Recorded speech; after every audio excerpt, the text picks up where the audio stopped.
saling mengunjungi. Pak Dewi, boleh sedikit cerita tentang bagaimana hidupnya Mutiara? Dia melindungi dirinya, jadi apapun yang masuk itu dia bungkus dengan lendirnya itu tadi. Jadi semakin tersiksa dia lama-lama, oh ternyata dapat hasil yang gemilang gitu. Nah, itu kenapa susah, kenapa cukup mahal ya. Air tawar lebih murah, tapi yang benar-benar memang tawar. Jadi yang dijual itu air tawar rata-rata. Walaupun mungkin ada yang air asin, kita juga nggak tahu dapatnya di mana. Karena memang sebagian besar di sekeliling Pulau Lombok itu ada budidaya mutiara air laut. Bagaimana membedakan mutiara air laut atau air tawar? Susah gampang sih bedain Pak. Ada yang bilang digosok begini, ada yang bilang dibakar. Jadi banyak cara untuk bedakan. Tapi kalau yang paling masuk akal katanya sih digosok di gigi.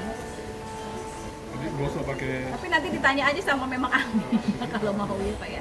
Saya hanya pernah mengantar tamu yang kebetulan memang dia untuk tur edukasi ke tempat sana. Yang tadi itu Autori Pamtau. Nah, nanti kita pulang ke Teluk Karang, itu kan kita lihat nanti ada bola-bola hitam-hitam di tengah laut. Tadi kan ada kerambanya di situ.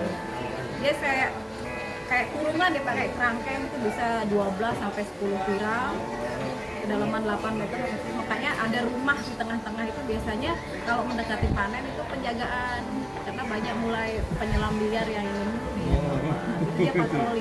Ada juga masuk penyusupnya, nggak cuma cewek yang dimaling, mutiara pun dimaling. Ya itu kan biasanya untuk menjaga. Jadi penderitaan kerang itu akan mendapatkan hasil yang gemilang. Menderita sebenarnya Pak, kasihan kalau lihatnya kan. Tapi dari proses penderitaannya itu menghasilkan sesuatu yang cantik. Makanya mutiara walaupun dimanapun di tempatnya, walaupun di kotoran, tetap namanya tidak berubah mutiara. Ada juga yang divideokan sekarang ya. Divideokan ya. Proses Di YouTube ada. Ada kalau saya di YouTube. Ibu mutiara disebut nakre kalau tidak salah. Nakre. Ibunya Mutiara, Disebut nakre itu ibunya mutiara bisa cikal bakal untuk jadi induk. mutiara. Jadi itulah inti nucleus itu tadi nakre. Pengusahanya nggak ada orang setempat ya? Orang lokal biasanya orang dari luar Pak, bukan orang lokal sini. Maksudnya orang lokal sini sebenarnya paling dari luar kayak Jakarta, bisa juga dari daerah Jerman gitu. Bagaimana cara merawat mutiara agar tetap awet? Pakainya itu jangan setiap hari. Ya, kering. Kalau yang itu jadi pada saat mau ada hajatan dipakai dan saya dilepas itu awet ya. Inilah macam Jangan sampai kena namanya minyak wangi. Panas sekali ini. Itu memudar ya warnanya nggak bagus. Minyak apa namanya lagi tuh? Untuk minyak telur. Oh ya. Minyak kayu putih. Nggak bagus. Tambah memudar.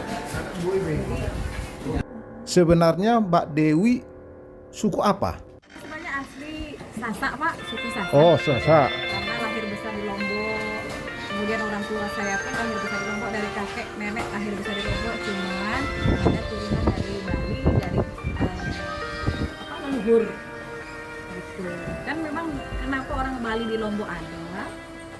Orang Bali di Lombok ada ya benar, karena memang dulu pernah kerajaan Karangasembari memperluas wilayah kekuasaan sampai ke Pulau Lombok. Pernah dikuasai ya.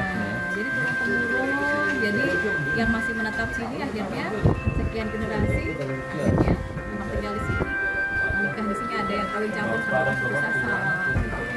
Saya kebetulan juga menikah sama orang sini, tapi sukunya suku Sasak, tapi agama Hindu. Oh iya.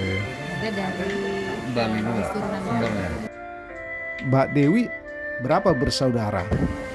Kalau saya saudara berempat, jadi Bhinneka Tunggal Ika. Yang paling besar Mu'alaf, nikah sama orang sini, asli suku Sasak sini. Kebetulan dia bergelar bangsawan Lali kalau laki-laki. Terus adik saya ada yang beragama Kristen. Jadi kalau pas ada hari raya itu paling bagus terus saling mengunjungi.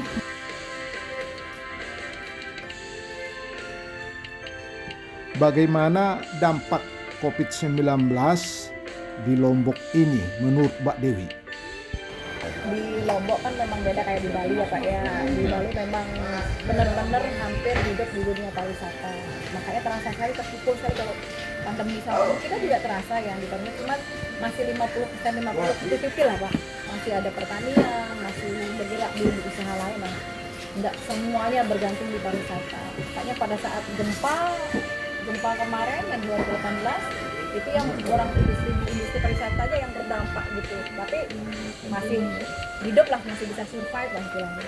Dan kemudian ditambah lagi pandemi ya, walaupun ukurannya survive, kita tidak bekerja selama sekian tahun selama pandemi, tapi masih bisa ukurannya makan, masih gampang lah ukuran sekadar makan aja kayak kita masih bisa beralih ke festival, jadi ada yang teman jadi pelatihan tukang, kemudian ada yang jualan-jualan. Saya termasuk juga buka laundry di rumahan karena di komplek kan Pak ya, jadi laundry sendiri. Sebagai pemandu wisata, bagaimana perasaan Mbak Dewi terhadap kehadiran kami? Itu kayaknya antara grogi, agak kaku, 2 tahun loh Pak, terus ketemu lagi gimana, ada rasa seneng, aduh ini gimana gitu kan, ini terbiasa gitu. Di Kota Batu dia. Kalau Bali kan terasa Setelah sekali apa dia itu? ya. Lengkap semua di sini. Tutup semua. Oh ini pariwisata di Kerawang ini luar biasa Pak. Sebelum kita ngomong sebelum pandemi Pak ya, jadi justru upah untuk pekerjaan jauh lebih tinggi dibandingkan Bali. yang di Lombok. Iya.